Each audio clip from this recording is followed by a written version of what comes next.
함께 보겠습니다. 하나님의 말씀 창세기 12장 10절부터 20절까지의 말씀 함께 보겠습니다. 창세기 12장 10절로 끝절인 20절까지의 말씀입니다. 그 땅에 기근이 들었으므로 아브라함이 애굽에 거류하려고 그리로 내려갔으니 이는 그 땅에 기근이 심하였음이라. 그가 애굽에 가까이 들었을 때 그의 아들 사라에게 말하되 내가 알기에 그대는 아리따운 여인이라. 애굽 사람이 그대를 볼 때 이르기를 이는 그의 아내라 하여 나는 죽이고 그대는 살리리니 원하건대 그대는 나의 비유라. 그러면 내가 그대로 말미암아 안전하고 내 목숨이 그대로 말미암아 보존되리라 하니라.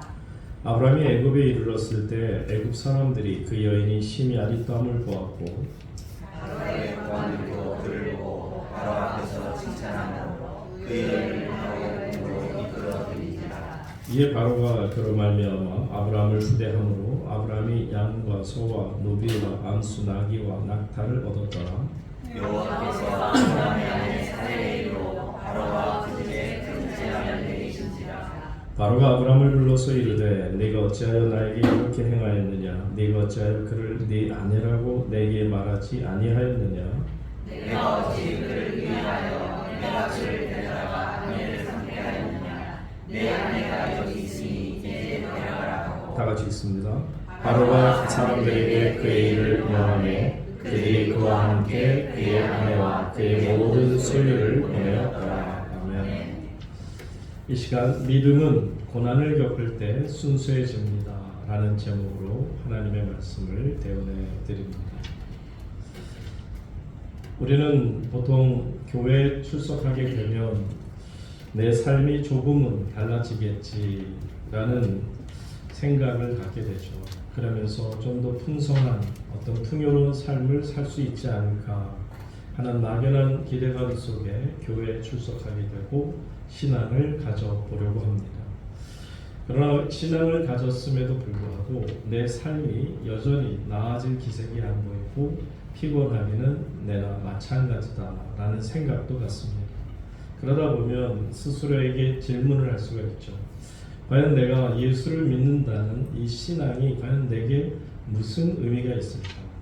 내가 과연 예수를 믿는 것이 옳은 일이긴 한 것일까? 라는 겁니다.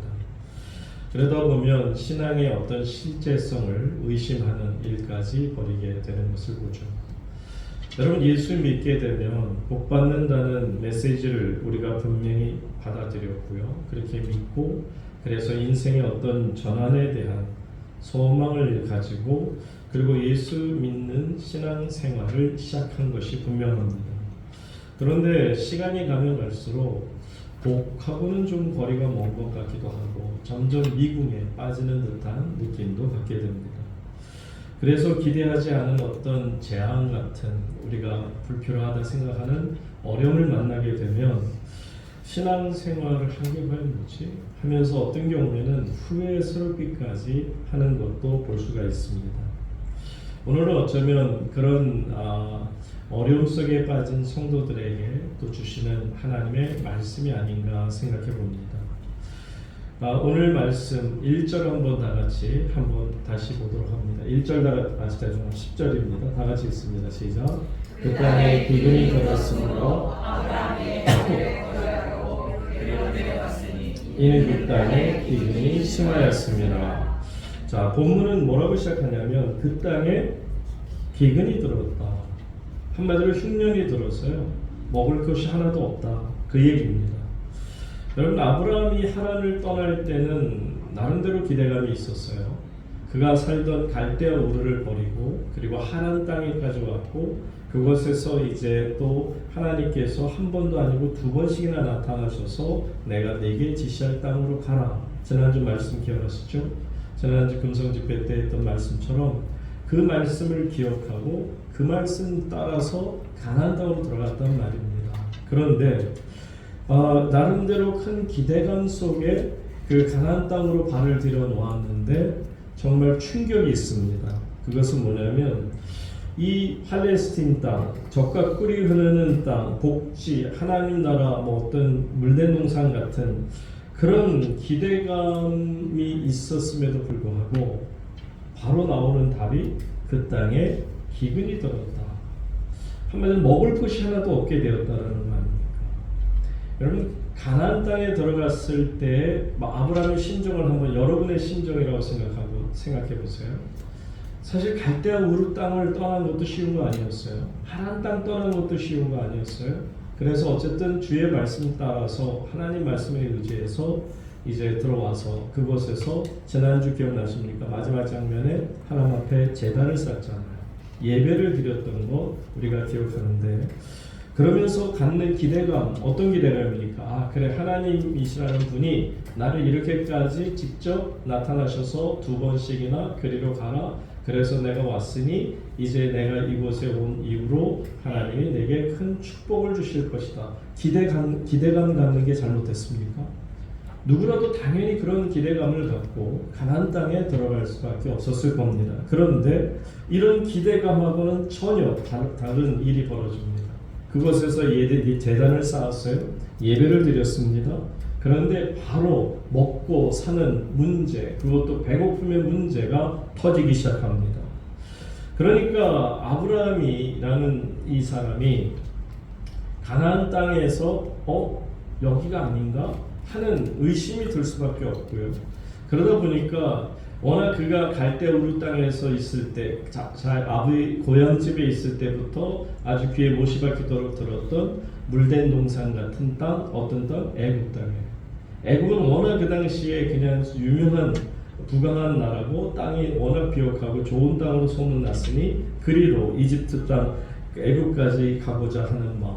어쩌면 가나안 땅 이곳이 아닌 저 옆 땅인 애굽일 수도 있겠다 해서 그는 임의대로 하나님 앞에 구하지도 않고 하나님이 명령하지도 않았음에 애굽으로 걸음을 옮기게 되는 것을 봅니다. 물론 우리는 결론적으로 아는 이야기니까 아브라함이 얼마나 믿음이 없었으며 경거망동했는가를 우리는 너무나 잘 압니다. 왜 이렇게 생각하느냐 하면 그가 어려움이 조금 찾아왔다고 하나님이 지시한 땅 가나안 땅을 자기 임의대로 애굽 땅으로 바꾸어서 도피하는 것은 결코 하나님 앞에서 온전한 믿음의 사람 아닙니다. 아니 믿음 자체가 어디에 한 톨이라도 보여지지를 않는 것이 당연한 것이죠. 여러분 하나님께서 그 아브라함을 택하셨습니다. 여러분도 아시겠지만 교회라는 것이 헬라어로 에클레시아고요. 에클레시아라는 이 뜻은 불러내어서 선택하는 것을 말합니다. 불러낸 거예요.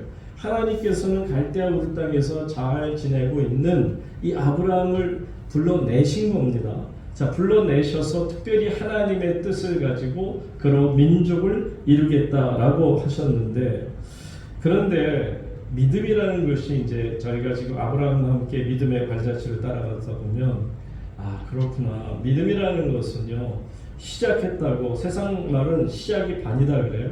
근데 믿음은 시작이 반이 아닙니다. 믿음은 시작 자체가 완성 그리고 반하고는 아직 거리가 너무너무 멀어요. 믿음의 시작이 됐어요. 그러나 믿음의 완성된 삶을 살아가기까지는 참 많은 우여곡절도 필요하고 또 과정도 그 순간순간 얼마나 많이 우리를 힘들게 하는지 모릅니다. 자, 이제 믿음의 완성에 이르기까지 아브라함은 수많은 위기와 고난의 고난과 흉년을 통과해야만 믿음의 조상, 믿음의 사람의 반열에 오를 수가 있게 된다라는 것을 알아야 되죠. 그래서 오늘 말씀의 제목이 이 믿음은 고난을 겪으면 겪을수록 더 순수해지는 그 뜻으로 고난을 겪을 때 순수해집니다 라는 제목으로 말씀을 떼어나길 원합니다. 정말 그런 것 같아요. 믿음이라는 것은요 역경을 겪어야 점점 더 강해집니다. 그리고 성장하게 되죠. 여러분 마치 갓난 어린 아기가 응애하면서 태어났습니다. 그 아기가 이제 점점 자라는 과정과 믿음의 과정이 참 비슷하다 생각이 듭니다. 여러분 아기가 태어났어요. 그 아기가 자랄 때 보면 이제 처음에는 젖을 먹어요. 우유를 먹습니다. 그러다가 보면 어느 순간에 이제 이유식도 하게 되고 그러면서 죽도 먹고 밥도 먹고 점점 나이가 들면서 고기도 먹게 됩니다. 자, 그런데 이렇게 아이들이 자라나는 과정을 이렇게 쭉 지켜보면 그저 그냥 먹는 것으로만 변화되는 것이 아니고요. 그 아이가 때로는 정말 질병도 걸려서 병치레도 하는 것을 보고요. 그래서 어려움도 겪는 것도 볼 수가 있고요. 또 그것뿐이겠습니까? 때로는 넘어져서 코가 깨지기도 하고 무릎이 깨지기도 하고 어려움을 당할 수도 있음을 우리가 압니다. 그러면서 또한 이 아이들이 그저 육체적인 고통뿐만 아니라 정신적으로 사회적으로도 사람들 속에서 자기 친구들과 동료들 속에서 거절감이라는 것도 당할 때가 있죠. 그러면서 점점 사람은 커져가는 것이고 성장해 가는 것입니다. 그러면서 그들이 알게 되죠. 아하, 정말 이 삶이라는 것은 내가 원하는 것을 다 이루며 살 수 없는 것이 인생이구나 하는 정도를 깨달을 때쯤 되는 것처럼, 그래서 성인이 되는 것처럼 믿음의 과정도 마찬가지예요. 믿음의 세계도 보게 되면 이처럼 실패도 겪고 또한 좌절도 경험하고 때로는 거절감도 당하게 되면서 또 내가 원하는 것이 내 뜻대로 되지 않는다는 것을 알게 되는, 그러다 보면 수많은 시련과 연단을 통해서 점점 내가 믿음이 내 속에서 자라나는 것을 보게 되죠. 그러다가 보면 어느 순간 성숙한 믿음의 사람이 되어져 가는 것을 보게 되죠. 자, 이처럼 아브라함의 믿음을 통해서 우리가 보면 아브라함은 정말 믿음 자체가 불순한 사람이었어요. 순수한 사람 아닙니다. 믿음이 불순한 사람이었기 때문에 당장 기근이 있다. 땅에 10절 다시 가서 보시면 그 땅에 기근이 들었다. 기근이 심하였다 하는 그 이유 하나만으로 자신의 임의대로 판단해서 떠나버리는 것을 보게 됩니다. 여러분,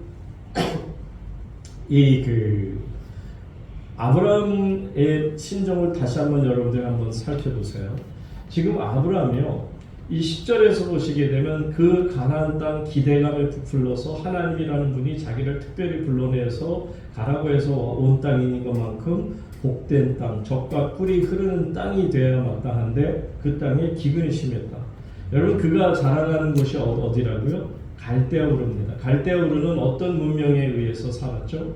메소포타미아 문명입니다. 메소포타미아 문명도 상당히 발달된 문명이죠. 그 메소포타미아라고 하는 이 지역이 어디냐면 유프라테스강, 티그리스강 사이에 있는 아주 비옥한 땅을 차지한 곳이 바로 갈대아 우르입니다.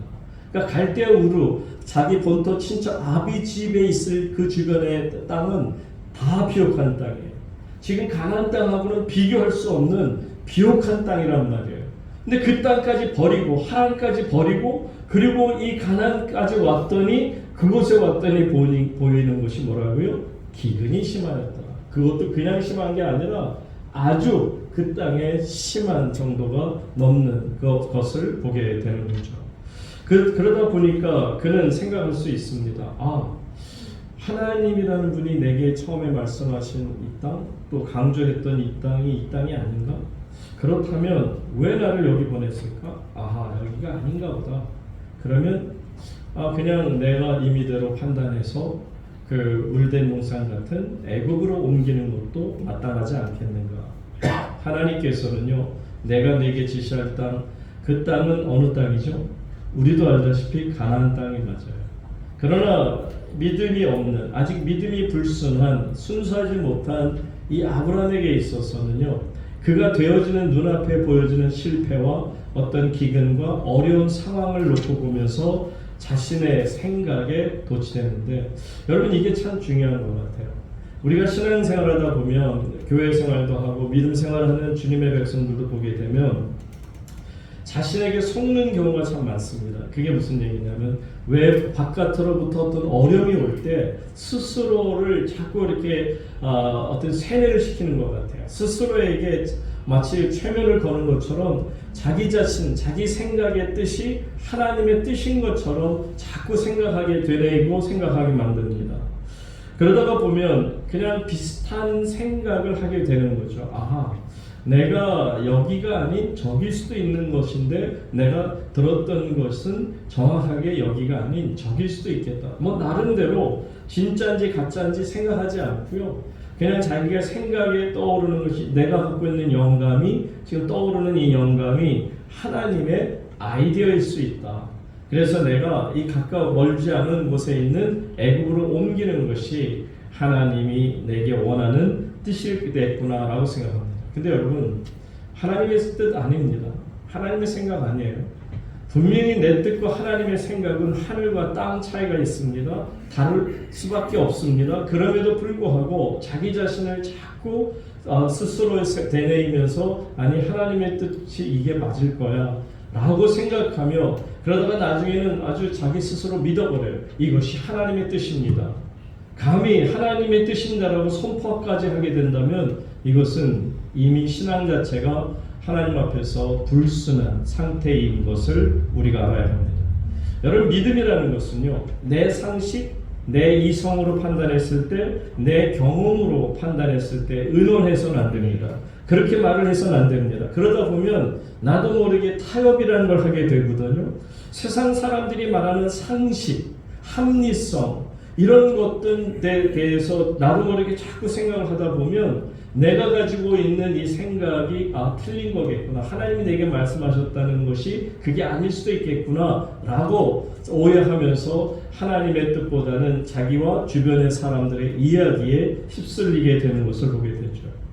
믿음이라는 것은요. 순수한 믿음이라는 것은 오직 하나님 한 분만의 뜻을 깨닫고 그분의 뜻을 의지하고 그분의 뜻에 순종하는 것입니다. 믿음이라는 것은 어떤 주변 환경에 따라서 카멜레온처럼 이 색깔로 저 색깔로 계속 변화되는 것이 그것이 믿음이 아니라는 것을 우리가 알아야 합니다. 환경이 어렵다고요? 어렵더라도 우리는 하나님의 뜻이라면 지켜내야 합니다. 고난이 온다고요? 내 계획을 바꾸려 하지 마십시오. 하나님께서 고난을 주실 때도 분명한 뜻이 있습니다. 예를 들면 애굽 군사들에 쫓겨서 어디까지 오게 됩니까? 홍해까지 오게 돼요. 여러분 홍해 앞에 왔을 때 사람들은 여기가 아닌가 보다. 저 홍해를 건널 수 없으니 지금이라도 항복해서 돌아가야 되겠구나. 지금이라도 그냥 완전히 그냥 엎드려서 납작 엎드려서 우리 목숨만 살려주세요 라고 해야 되는 거 아닌가 라고 판단할 겁니다. 근데 여러분 하나님께서 왜 그들을 그 홍해까지 인도하셨나요? 그들을 죽이고자 이 애굽으로 돌아가게 하시고자 무릎 꿇게 하고자 그들 앞에 홍해를 만나게 했습니까? 홍해를 가르시는 것을 보여주셨습니다. 그러니까 여러분들이 분명히 하나님 안에서 신앙이라는 게 어떤 건지를 아셔야 합니다. 신앙은 순수해야 됩니다. 순수하다는 말은 하나님의 뜻이라면 목에 칼이 들어와도 그것은 하나님의 뜻입니다. 내 생각, 내 판단으로 자꾸 하나님의 생각을 희석시키려 하지 마십시오. 그건 이미 신앙이 아닌 것입니다. 아브라함은 하나님의 말씀을 분명히 들었음에도 불구하고 기근이 그 땅에 이르게 될 때 그는 순식간에 타협하게 되죠. 그가 순수하지 못한 불순한 신앙을 가졌기 때문입니다. 그러므로 그는 두 가지를 잃어버리죠. 이 불순한 신앙을 여러분들이 가지면요. 당연히 하나님을 믿지 못하게 되고요. 믿음조차도 다 잃어버리게 됩니다. 이것을 아셔야 돼요. 하나님을 믿지 않고 내가 가지고 있는 믿음마저도 잃어버린다면 여러분 어떻게 되는지 아세요? 이렇게 우리가 믿음을 잃게 되면요. 드는 생각이 뭐냐? 불안해요. 두려움이 엄습해요. 뭔가 자꾸 쫓기는 것 같아요. 그 다음 절 11절 보세요. 이렇게 기근이 와서 하나님을 향한 믿음을 이제 잃어버리고 불순한 그런 마음의 상태, 불순한 신앙이 되고 나니까 어떤 생각이 드는지 보세요. 그가 아브라함이 애굽에 가까이 이르렀을 때 아브라함의 아내 사라에게 말하되 내가 알기에 그대는 아리따운 여인이라 12절 계속 다 같이 읽습니다.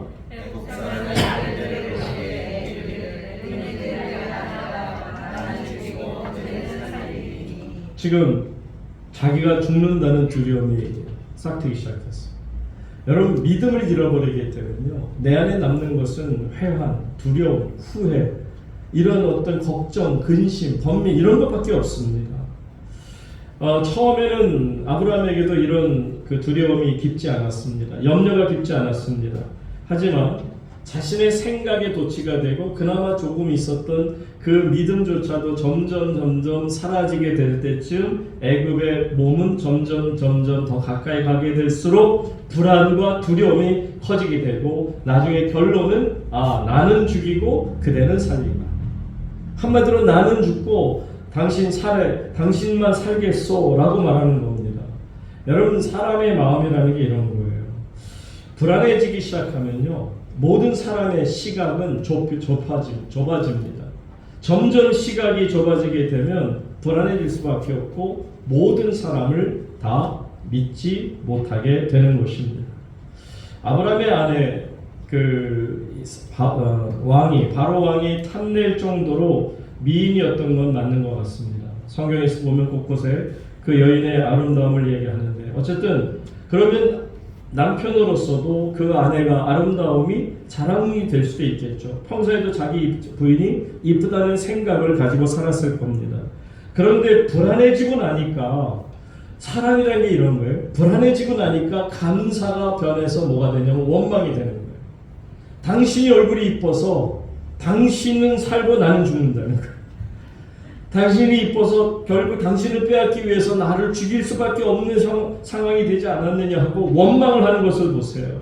이처럼 불안은 불안을 낳는 겁니다. 최악으로 치닫는 것을 우리에게 보여줍니다. 한 걸음 더 나아가서 내 아내를 빼앗아 가려다 보니 나를 죽이겠지 라는 불안감 때문에 그는 그 불안감을 도무지 이겨낼 수 없으니 생각해낸 게 뭐죠? 거짓말. 이 사람이라는 게 참 심리가 여기에 잘 나오고 있어요. 13절 보세요. 이렇게 두려운 거예요. 죽음에 대한 두려움이 있어요. 빼앗기는 두려움이 있어요.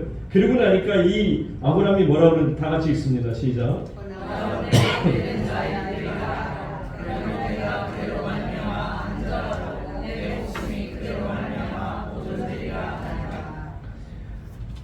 참 여러분들 읽으면서 뭐 이런 남편이 다 있나?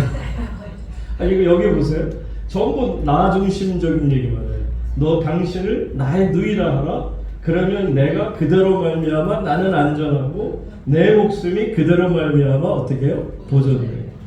그럼 당신은? 그러면 사랑하는 아내는 어떻게 해요? 뺏기던 죽이던 나하고는 아무 상관없어요? 뭐 이런 나쁜 남편이 있습니까? 근데 여러분, 이게 사람의 모습이에요. 사람이 믿음이 떠나가잖아요. 그나마 조금이라도 있었던 믿음을 잃어버리게 되면 이렇게 극단적인 생각에 두려움 속에 노출되다 보면 결국 말한다는 것조차가 얼마나 사실 사례 입장에서는 서운했겠어요. 그래도 남편 믿고 여기까지 왔는데, 갈대아우로부터 와서 여기까지 왔는데 어떻게 이럴 수가 있느냐는 말이에요. 정말 보기에 너무 답답하고 한심한 생각까지 들게 됩니다. 결국 아브라함의 첫 여행을 보게 되면 그가 가란에 들어가자마자 기근을 만나게 되고 기근을 만나면서 좌절과 실패를 경험하는 것을 보게 됩니다. 여러분, 여기서 우리가 위로를 받을 수 있는 것은요, 믿음이라는 게 결코 성숙한 믿음을 갖기까지가 참 어렵구나. 그 과정이라는 게 결코 쉬운 과정이 아니구나.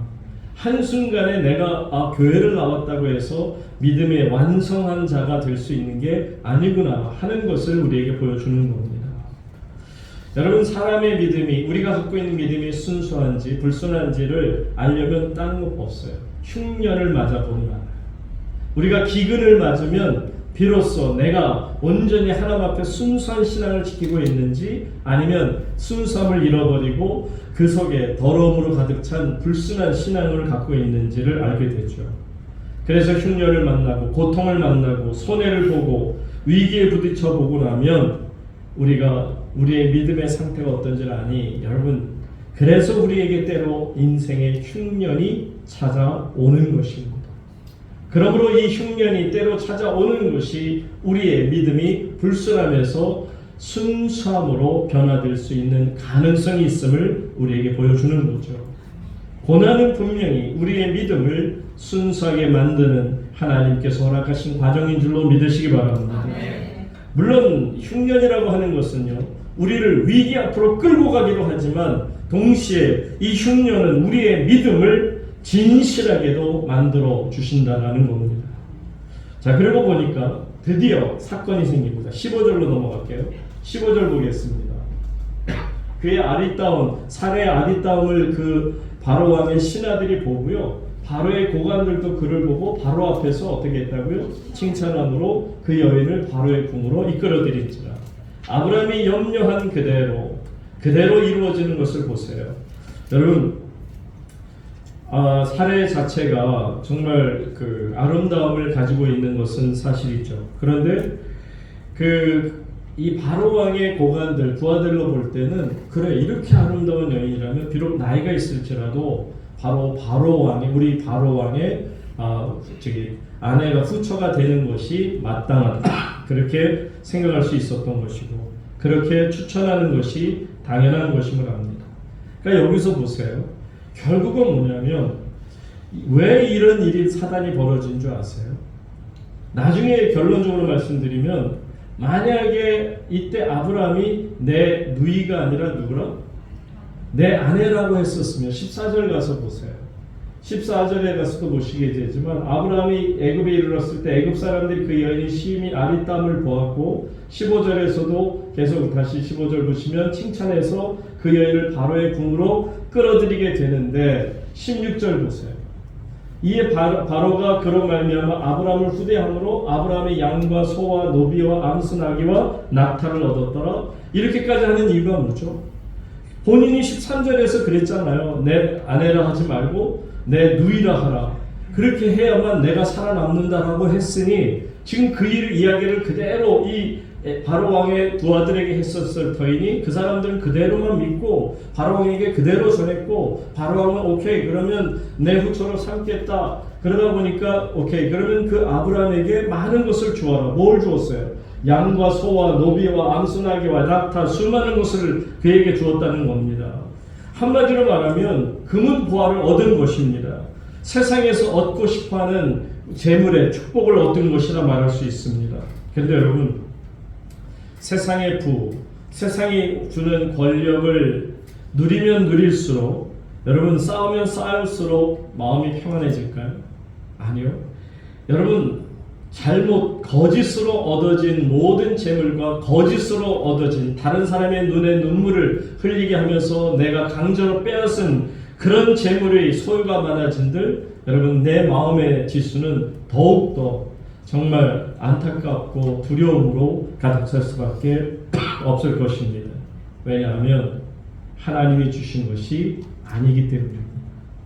여러분, 하나님 주신 것은요, 그것이 재물이든 어떤 것이든 하나님이 주신 것은 넘치면 넘칠수록 감사와 기쁨과 은혜가 충만합니다. 그런데 세상 사람들이 정말 갖고 싶어하는 것을 빼앗고, 또 내가 겉모습을 쓰고 거짓말로 속이고 해서 얻어진 것은요, 내 마음을 오히려 어떻게 한다? 불안하게 만든다. 그러니까 여러분 보세요. 이렇게 많은 것을 얻었을 때 아브라함이 마음이 편안했을까요? 아니면 이게 뭐지? 아마 두려움이 넘치지 않았을까요? 당연히 두려웠겠죠. 내가 재물을 바라고 거짓말한 것은 아니지만 결국 그 거짓말로 인해서 이런 결과를 초래했으니, 이제는 it's too late.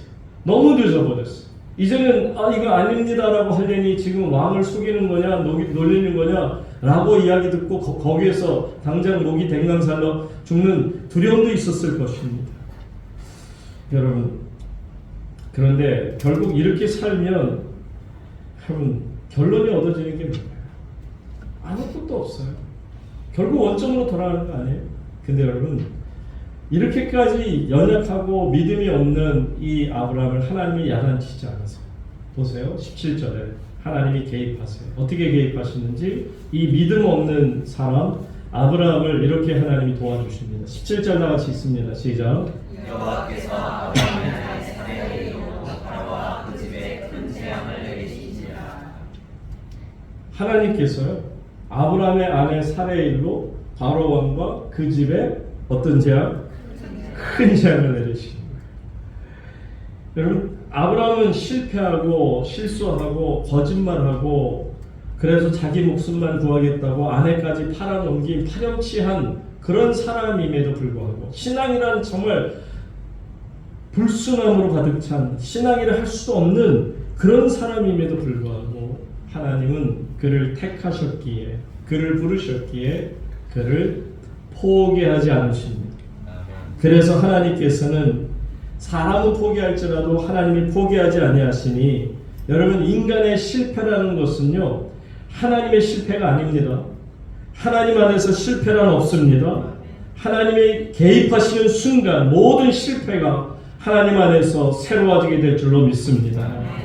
하나님이 위기를 막아주십니다. 왜 이렇게까지 하십니까? 다른 거 아니에요. 사례라는 이 여인의 몸에서 훗날 메시아 예수 그리스도가 탄생하셔야 되니 그 여인의 몸을 지키심이 당연한 일이었던 것입니다. 하나님께서는 이처럼 하나님의 특별한 사랑으로 아브라함, 부족한 아브라함이지만 그의 거짓말로 어려움을 당할 뻔한 사례를 구해내시는 장면을 보여주십니다.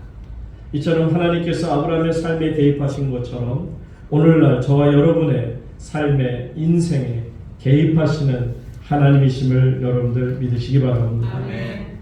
아브라함은 분명히 실패했어요. 그는 분명히 실패했습니다. 실수했습니다. 아내를 빼앗길 수밖에 없는, 잃어버릴 수밖에 없는 기막힌 상황까지 놓여졌지만 그러나 하나님은 끝까지 그를 붙드셨습니다. 그래서 바로의 집에 큰 재앙을 내리신 까닭인 것입니다. 여러분, 인간이 불안하다고, 인간이 마음이 불안한 게 왜 불안하다고 그랬죠? 믿음이 없으니까. 하나님께 모든 것을 맡기지 못했으니, 믿음이 순수하지 못했으니 불순한 신앙을 가지고 두렵다 보니, 걱정이 되고 근심이 되다 보니 거짓말을 하고, 거짓말을 하다 보니 점점 상황이 악화되는 것을 보는 거죠. 여러분, 이것은 꼭 지금 비단 이 성경 말씀뿐만 아니라 우리 삶 자체가 그렇지 않은가요? 여러분들이 믿음 없이 생활하고 믿음 없이 판단하고 믿음 없이 결정하다 보면 거짓말까지 정말 서슴지 않고 나오는 것을 보지 않습니까? 근데 이미 거짓말까지 할 단계가 되면 이미 그 사람의 삶은 망가지기 시작했다라고 말할 수밖에 없습니다. 근데 여러분, 재앙을 누가 받았어요? 거짓말은 누가 했어요? 재앙은 누가 받았어요?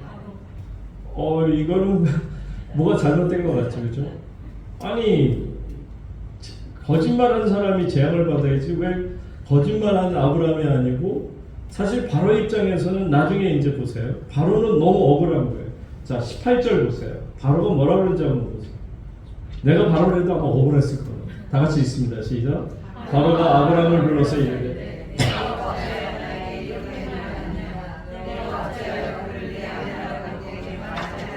19절 계속.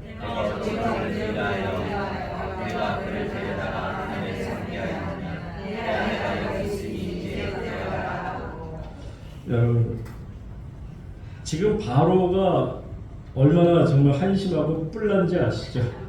화가 나는 거예요. 뭐 이런 인간이 다 있어.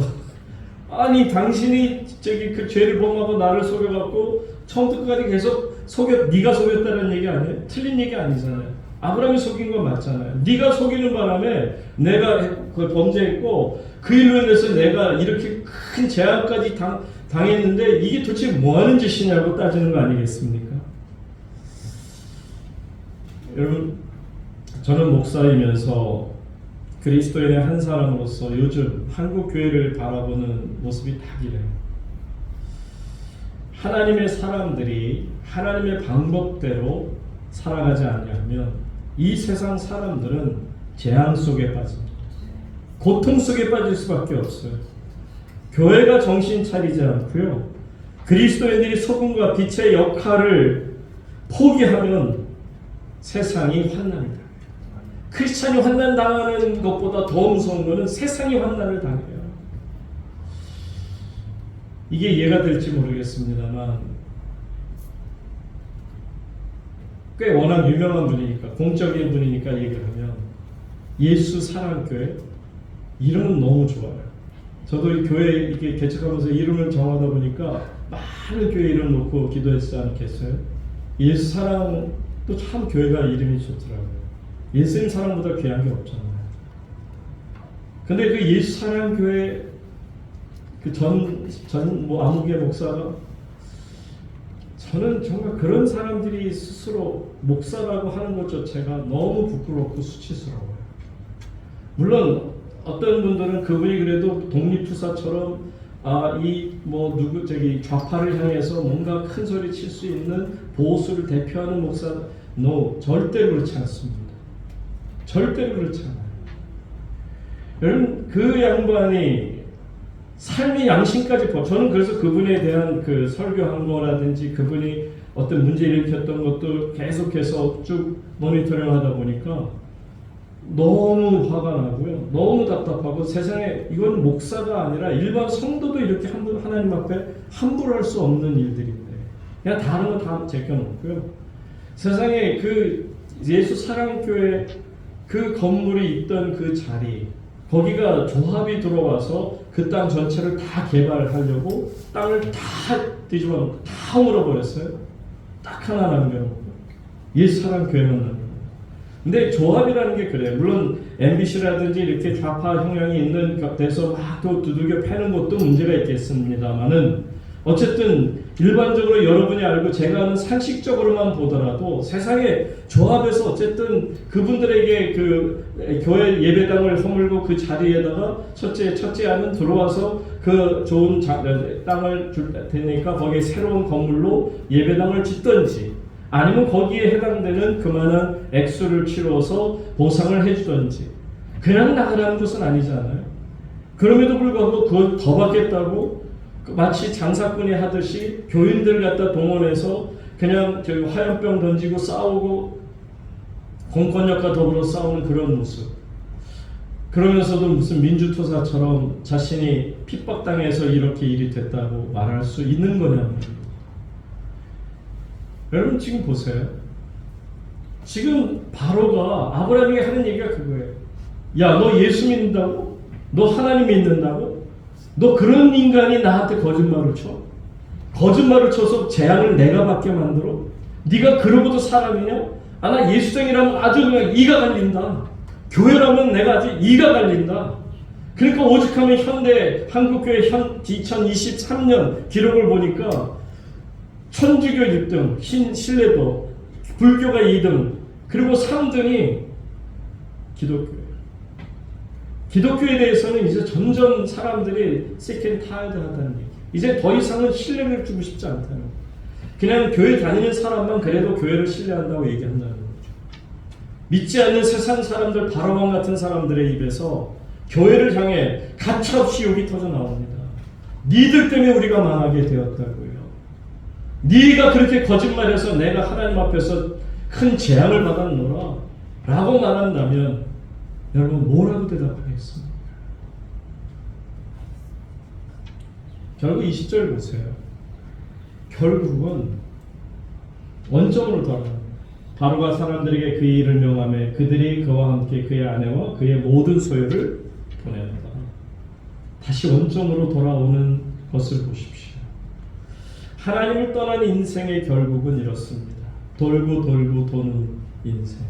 그러다 보니 자신이 처음에 떠났던 것에 그저 다시 돌아오는 모든 시간을 잃어버리고 하나님의 영광을 잃어버리고 하나님의 이름을 먹칠해버리고 욕되게 하고 그리고 돌아온 것입니다.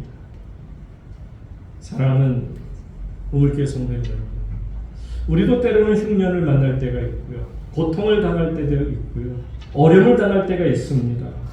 그런데 여러분, 하나님이 왜 우리에게 흉년을 허락하시고 기근을 허락하시고 고난과 고통과 아픔을 허락하셨느냐? 다른 거 아니에요. 순수해지라. 잃어버린 거룩함을 회복하라고. 교회는 거룩해져야 합니다. 신앙인은 믿음을, 순수한 믿음을 가져야 합니다. 그래서 누가 보더라도 와, 정말 내가 예수는 모르지만 언젠가 나도 교회 나가고 싶어. 내가 보는 저 아무개 저 사람 보니까 정말 대단한 아름다운 믿음을 가진 주의 자녀야. 그렇게 여러분들의 착한 행실을 사람들에게 보여서 하늘에 계신 아버지께 영광 돌리게 하시기를 바랍니다. 우리는 믿음의 순수함을 지켜내야 합니다. 어떤 불순물이 들어와서 자꾸 우리를 흐리려고 해도 우리는 지켜내야 합니다. 전에도 말씀드린 것처럼 대장장이가 순금을 재련하게 될 때 사람들이 묻죠. 당신은 어떻게 그것이 순금인 줄을 99% 순금인 줄을 압니까? 라고 하면 그 대장장이가 그런다고 그러죠. 다른 것 아니고 저는 열심히 풀무불에 해서 녹인 다음에 그리고 다시 그것을 단련하는 과정에 항상 때리고 나서 자기 얼굴을 비춰본다고 그러죠. 자기 얼굴을 비춰봤는데 오돌도돌하고 그러면 아직 이게 순금이 안 됐기에 다시 또 불에 넣고 또 훈련하고 단련시키고 그리고 또 두들기고 그러고 나서 얼굴을 비춰보다 보면 어느 순간에 자기의 얼굴이 그 금에 깨끗하게 드러나게 될 때 그때 비로소 이것이 순금이구나 하는 것을 안다는 거죠. 여러분 이게 마치 우리 신앙과 같지 않습니까? 우리가 믿음이 순수한 줄을 어떻게 아나요? 여러분 잃어버린 하나님의 형상, 깨트려버린 하나님의 형상을 하나님께서 우리를 통해 찾기를 원하십니다. 내 안에서 하나님의 형상이 보여질 때까지 하나님의 형상이 그대로 깨끗이 드러날 때까지 하나님이 우리를 고난과 풀무불과 기근에 던지시는 줄로 압니다. 다만 맑아지셔야 돼요. 순금처럼 하나님 앞에 나와야 돼요. 정금처럼 우리가 하나님 앞에 서야 되지 않을까요? 그러기 위해서 우리는 하나님 안에서 믿음은 고난을 겪을 때 순수해진다는 걸 안다면 고난 두려워하지 마시고요. 기근 있는 이유가 내 믿음을 순수하게 만드시고자 하는 하나님의 거룩한 뜻이라는 것을 먼저 깨달으시는데 하나님 앞에서 끝까지 믿음 잘 지키시고 오직 믿음 안에서 여러분의 모습 속에 하나님의 형상이 나타나기를 주의 이름으로 축복합니다. 함께 기도합니다.